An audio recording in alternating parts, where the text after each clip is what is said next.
우리는 인생을 살아가면서 여러 가지 문제로 괴로워합니다.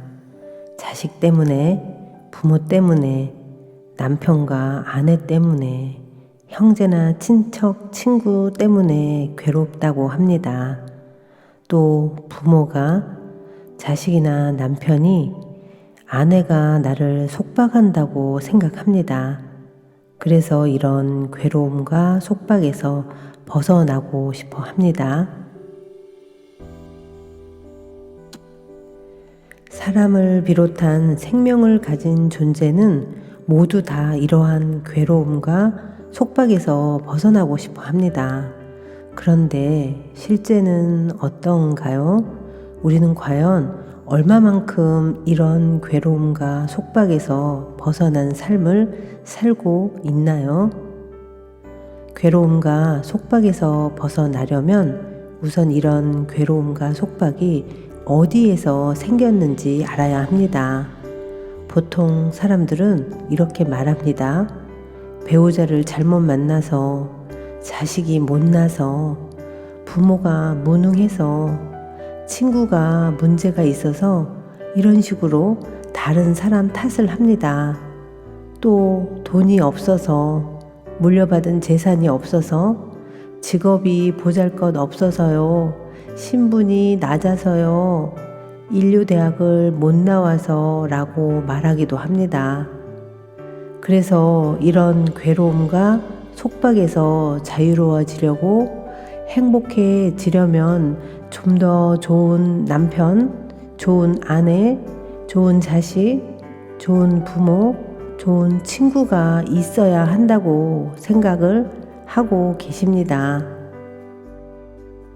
또 좀 더 돈이 많거나, 좀 더 좋은 대학을 나오거나, 좀 더 높은 지위나 직장을 갖게 되면 행복하고 자유로워질 거라고 생각을 합니다. 그래서 평생 동안 사람을, 재산을, 명예를, 권력을 찾아 헤맵니다. 우리의 괴로움은 바로 이 얻고자 하는 생각 때문에 일어납니다. 이 세상에는 노력하지 않고 얻을 수 있는 것은 아무것도 없습니다. 또 사람마다 다 생각이 다르므로 세상 일이 자기대로, 자기 생각대로 될 수 없고 자기 생각이 꼭 옳다고도 할 수 없습니다. 그런데 우리는 노력하지 않고 쉽게 얻으려고 합니다. 자기 생각대로 되기를 원하고 자기 생각이 옳다고 고집을 부립니다. 모든 괴로움과 속박은 다른 사람 때문에, 어떤 물질 때문에 생기는 게 절대로 아닙니다. 바로 이런 나의 잘못된 생각에서 생겨나는 것입니다. 기도는 부처님이나 하느님 같은 절대자에게 빌어서 내가 바라는 바를 이루기 위한 게 아닙니다. 잘못된 생각과 마음을 버리고 올바른 이치에 따라 행동함으로써 괴로움과 속박에서 벗어나 참 자유와 행복을 누리기 위한 것입니다. 붓다의 가르침은 이렇게 살아라, 저렇게 살아라, 이렇게 살면 안 된다, 저렇게 살면 안 된다 하는 식의 가르침이 아닙니다. 이렇게 하면 이런 결과가 나고 저렇게 하면 저런 결과가 난다는 걸 알게 해주는 가르침입니다. 그래서 이런 결과를 원하면 이런 행동을 해야 하고, 이런 결과를 원치 않는다면 이런 행동은 하지 말아야 함을 스스로 깨닫게 합니다. 이것이 인연과보, 인과의 원리입니다. 지금 나에게 일어난 일은 내가 이러이러한 인연을 지었기 때문에 나타나는 과보입니다. 따라서 이미 나타난 결과를 놓고 억울해하거나 거부해하지 말고 내가 이미 지은 인연의 결과임을 알고 기꺼이 받아들여야 합니다. 또 그 문제를 해결하기 위해 바르게 노력을 해야 합니다. 그리고 이런 결과가 싫다면 앞으로는 다시는 이런 결과를 만드는 인연은 짓지 말아야 합니다. 이 원리를 알게 되면 어떤 어려움이 오더라도 진정한 자유와 행복을 얻을 수 있습니다. 이것이 우리가 인연법을 알고 기도를 해야 하는 이유입니다. 기도를 한다는 것은 마음을 다스리는 것을 말합니다. 마음을 다스리는 방법에는 여러 가지가 있는데요. 그 중에서도 참회를 제일 먼저 하셔야 합니다. 참회는 지나간 허물을 뉘우치고 앞으로 올 허물을 미리 경계해서 짓지 않는 것을 말합니다. 뉘우친다는 것은 자기에게 닥친 인연의 과보를 다른 사람에게 전가하고 원망하는 게 아니라 자기의 책임으로 기꺼이 받아들이는 것을 말합니다. 아, 내가 잘못해서 이런 결과가 나타났구나 하고 자기에게 일어난 일을 자기의 일로 그대로 받아들이는 것입니다. 그리고 허물을 미리 경계한다는 것은 이런 결과를 받고 싶지 않다면 다시는 그러한 인연을 짓지 않겠다는 것입니다. 이런 결과는 나의 이러이러한 말과 행동으로 빚어진 거니까 앞으로는 이런 결과를 원치 않으니 이런 말과 행동을 하지 말아야 되겠구나 하고 미리 경계하고 조심하는 것입니다. 이렇게 지어진 인연에 대한 과보는 기꺼이 받아들이고 다시는 이런 인연을 짓지 않겠다고 서원하는 것을 참회라고 합니다.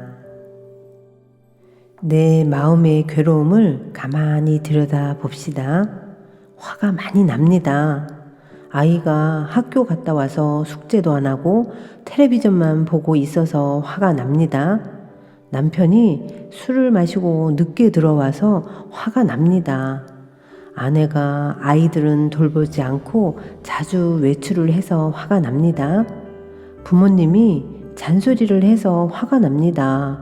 믿었던 친구가 돈을 갚지 않아서 화가 납니다. 하지만 다시 한번 잘 살펴봅시다. 왜 화가 났을까? 내가 그 사람을 이해할 수 없기 때문에 화가 난 것입니다. 왜 아이가 공부를 안 하는지, 왜 남편이 직장에서 술을 마시고 늦게 귀가하는지, 왜 아내가 자주 외출을 하는지, 왜 부모님이 잔소리를 하는지, 왜 친구가 돈을 갚지 않는지 도무지 이해할 수 없기 때문에 화가 나는 것입니다. 그가 나를 화나게 한 것이 아니라 내가 그를 이해하지 못했기 때문에 화가 나는 것입니다.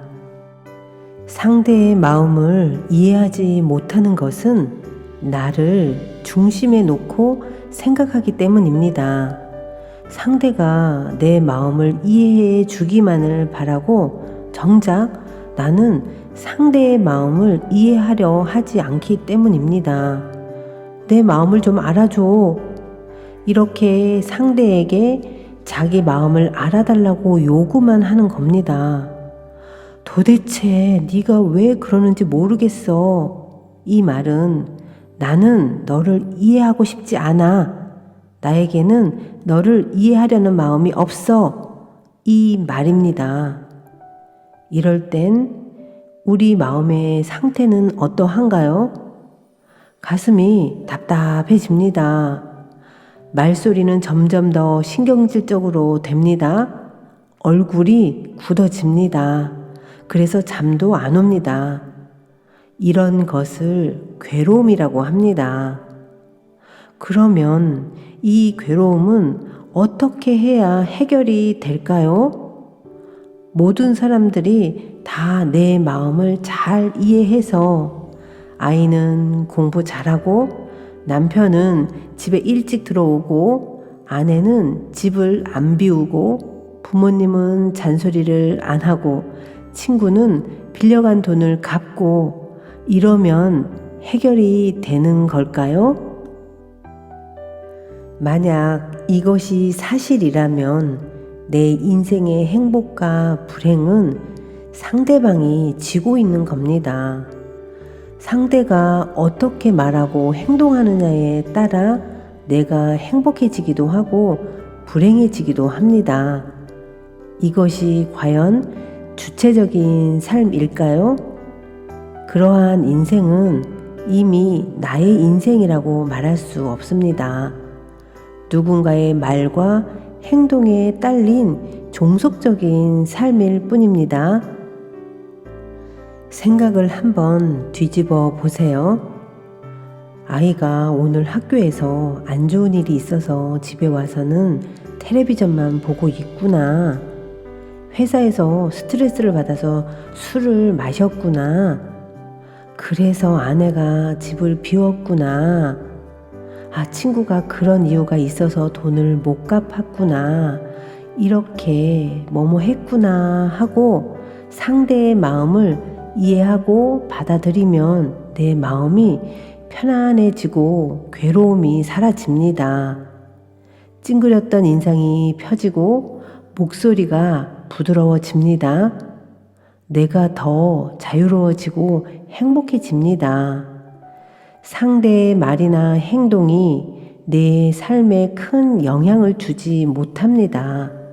그가 웃어도 그래서 웃었구나 하고 또 그가 인상을 써도 그래서 인상을 썼구나 하고 이해하는 마음이 생기면 상대가 웃든 인상을 쓰든 거기에 끄달리지 않고 괴롭지 않게 됩니다. 이렇게 내가 그걸 몰랐구나, 내가 그걸 잘못 생각했구나 하고 뉘우칠 때 내 마음속에 맺힌 응어리가 풀어집니다. 무겁던 마음이 가벼워지고 어두웠던 마음이 밝아지는 그것을 참회라고 합니다. 두 사람이 누워서 대화를 하다가 서로 의견이 다를 때 내 생각이 옳다는 생각이 들어 다투게 되면 자기도 모르게 벌떡 일어나 앉게 됩니다. 앉아있던 사람은 서게 되고 선 사람은 고개를 쳐들고 눈을 부라리게 됩니다. 그런데 그와 반대로 내가 잘못 생각했구나, 내가 틀렸구나 하는 생각이 들면 쳐들었던 고개가 숙여지고 뻣뻣했던 허리가 굽혀지고 무릎을 꿇게 되고 몸을 엎드려 머리를 땅에 조아리게 됩니다. 그래서 참회 수행을 할 때 절을 합니다. 마음이 수그러들면 몸이 낮아지게 되고 몸이 낮아지면 마음도 따라서 수그러집니다. 참회의 근본은 마음입니다. 마음이 움직이면 몸이 따라 움직입니다. 행은 마음을 따라 일어나는 것이기에 행을 닦는 것이 바로 마음을 닦는 것입니다. 엎드려 절을 하면 마음 깊은 곳으로부터 내가 참 부족하구나, 내가 참 잘못했구나 하는 생각이 들게 됩니다. 아이고, 죽을 죄를 지었습니다. 이런 마음이 들면 모든 원망이 다 사라지고 머리를 땅에 조아리게 됩니다. 어떤 사람은 마음만 수그리면 되지 굳이 절까지 할 필요가 있냐고 묻기도 합니다. 근데 그런 말이 틀린 말은 아닙니다. 하지만 마음이 수그러들면 몸은 저절로 수그러지기 때문에 그렇게 말하는 사람은 사실 숙이고 싶지 않다고 말하는 것과 같습니다. 어제 애한테 화를 냈는데 아이고, 내 생각에 사로잡혀 큰 소리만 쳤지 아이의 마음을 내가 이해하지 못했구나. 미안하다, 딸. 어제 남편한테 짜증을 내고 화를 냈는데 가만히 생각해보니 직장 생활을 하면 술도 마시게 되고 늦게 들어올 수도 있는데 내가 남편을 너무 이해하지 못했구나. 내가 성질을 부리니까 오히려 남편이 나를 달래려고 술 마시고 늦게 들어와 미안하다고 말했구나. 나는 나 잘난 줄만 알고 남편을 이기려고만 했구나. 내가 참 어리석었네. 이렇게 생각하며 절을 하면서 자기 삶을 돌아보아야 합니다. 한 배 한 배 엎드려 절하면서 내가 어리석었습니다. 상대의 마음을 헤아리지 못했습니다. 내가 상대의 마음을 이해하지 못했습니다. 하루 종일 집에만 있으니 참 답답할 겁니다. 이렇게 이해하는 마음을 내는 것입니다. 상대를 이해하지 못하고 오히려 상대를 원망한 자신을 뉘우치고 반성하는 마음을 내야 합니다. 그렇게 될 때 비로소 내가 자유로워질 수 있습니다. 상대의 행동이나 말에 상관없이 내가 행복해질 수 있습니다. 이렇게 되기 위해 우리는 매일 아침 일어나서 어제의 날을 뒤돌아보며 참회하는 것입니다. 참회 기도를 하면서 마음속에 맺혀있던 응어리가 풀어지는 것을 업장소멸이라고 합니다. 단지 절을 한다고 일어나고 엎드리고 일어나고 엎드리는 것을 반복한다고 업장이 소멸되는 것은 아닙니다.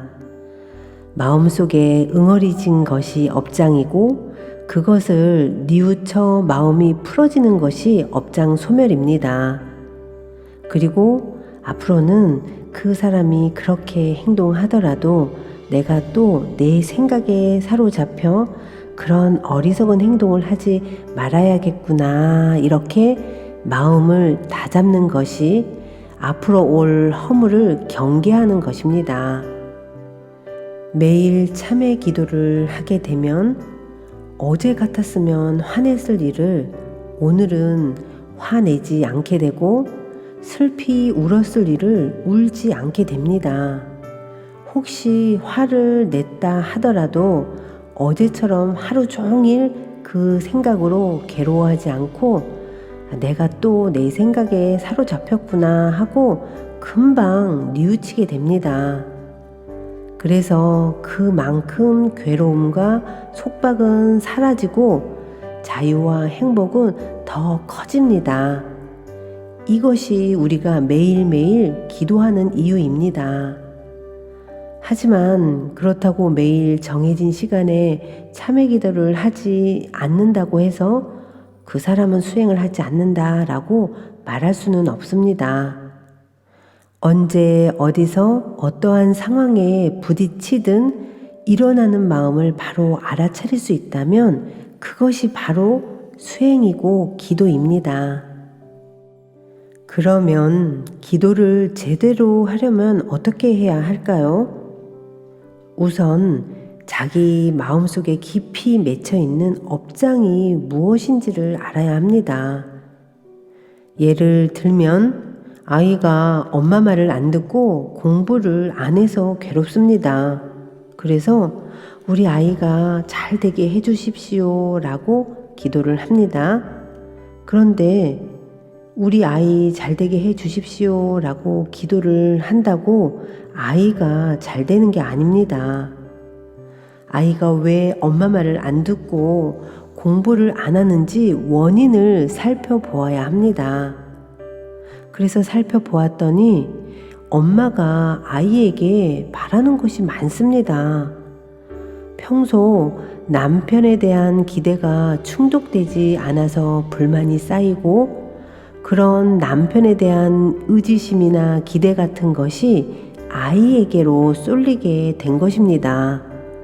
그렇게 해서 아이에게 지나친 기대를 하게 되면 아이는 점점 더 무거운 짐을 지게 되고, 그것을 아이가 이겨내지 못하게 되면 엄마에게 불만을 갖게 됩니다. 이럴 때 남편에게 참회 기도를 해야 합니다. 남편에게 참회 기도를 해서 남편에 대한 불만이 사라지고 기대가 작아지면 아이에 대한 불만은 저절로 사라집니다. 그렇게 아이에 대한 불만이 사라지면 아이 또한 엄마에 대한 반감이 저절로 사라지게 됩니다. 이렇게 자기 마음 밑바닥에 잠재된 근본 원인이 무엇인지를 찾아야 합니다. 그 근본 원인을 찾아 풀어 들어가면 마음속에 맺혀 있는 가장 근본적인 뿌리를 뽑아 버린다면 그에 얽힌 다른 것들은 저절로 해결이 됩니다. 다시 말해서 마음 가장 깊은 밑바닥에 있는 상처, 스스로도 제대로 인식하지 못하고 있는 그 깊은 응어리를 찾아서 풀어나가면 그것으로 말미암아 파생되었던 나머지 문제들은 저절로 사라지게 됩니다. 그러므로 핵심을 찾아 집중해서 응어리를 풀어야 합니다. 이것이 바로 업장 소멸입니다. 어떤 사람이 어릴 때 부모님이 제대로 키워주지 않고 공부도 시켜주지 않아서 부모에 대한 원망의 응어리가 마음 밑바닥에 깔려 있습니다. 이렇게 부모에 대한 기대가 무너진 사람은 남편이나 아내에게 기대를 충족하려고 하는 경우가 많습니다. 그래서 남편과 아내에게 또다시 불만을 갖게 되고, 그것이 채워지지 않으면 자식에게 기대를 갖게 되고, 그 기대가 채워지지 않으면 또 불만을 낳게 됩니다.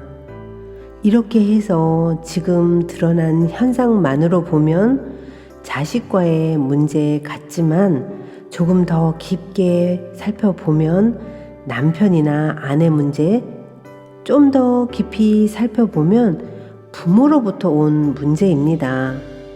이럴 때 부모에게 참회 기도를 해야 합니다.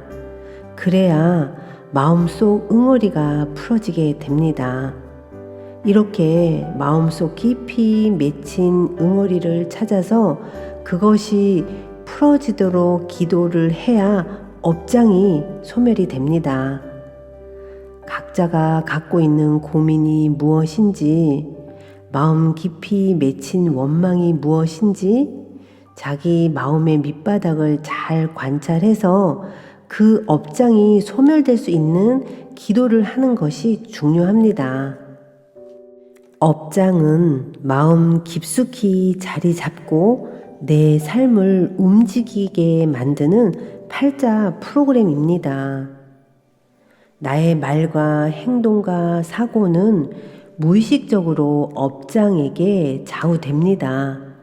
그러므로 마음 깊이 맺힌 것을 찾아서 집중적으로 참회를 하면 내 삶에 놀라운 변화가 오게 됩니다.